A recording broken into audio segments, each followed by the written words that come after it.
दहशतवाद संपवण्यासाठी आम्ही कटिबद्ध, दहशतवादाला प्रोत्साहन देणाऱ्यांना धडा शिकवणार, पंतप्रधान नरेंद्र मोदी यांचा पाकिस्तानला पुन्हा इशारा आहे. सिंधू जलकरार रद्द केल्यानंतर बिलावल भुट्टोचा जळफळाट. सिंधू नदीसाठी आम्ही टोकाची भूमिका घ्यायलाही तयार.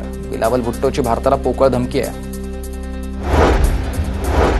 पाकिस्तानचा संरक्षण मंत्री ख्वाजा आसिफची पुन्हा एकदा भारताला पोकळ धमकी. भारतानं सिंधू नदीवर धरण बांधून पाणी अडवलं तर पाक हल्ला करेल. भारतानं सिंधू जल करार रद्द केल्यानंतर पाकचा हात थैथयात. सिंधू नदीच्या पाण्यावर भारताचा झटका आहे. बिलावल भुट्टोच्या विधानावर फारुख अब्दुल्लांची प्रतिक्रिया. राजौरी हल्ल्यामधल्या 2 दहशतवाद्यांची एनआयएकडून चौकशी. हाजी निसार आणि मुश्ताक हुसेनची एनआयएकडून चौकशी. राजौरी, पूंछ, पहलगाम हल्ले एकमेकांशी संबंधित असण्याची शक्यता आहे. अमृतसरमधील भारत-पाक सीमेवरील अटारी बॉर्डरवर शांतता. पाक नागरिकांना देश सोडण्यास परवानगी आहे, मात्र भारतीय महिलांना पाकिस्तानमध्ये जाण्यास परवानगी नाही.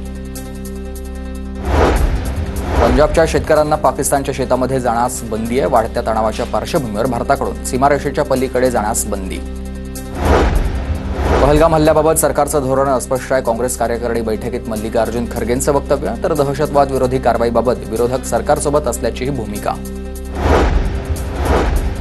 सरकारी कार्यालयांमधल्या कर्मचारी अधिकारी पदी रुजू होण्याचे निर्देश. राज्यामध्ये लवकरच स्थानिक स्वराज्य संस्थेच्या निवडणुका होण्याचे संकेत आहेत. 6 मे रोजी सर्वोच्च न्यायालयामध्ये निवडणुकांविषयी सुनावणी.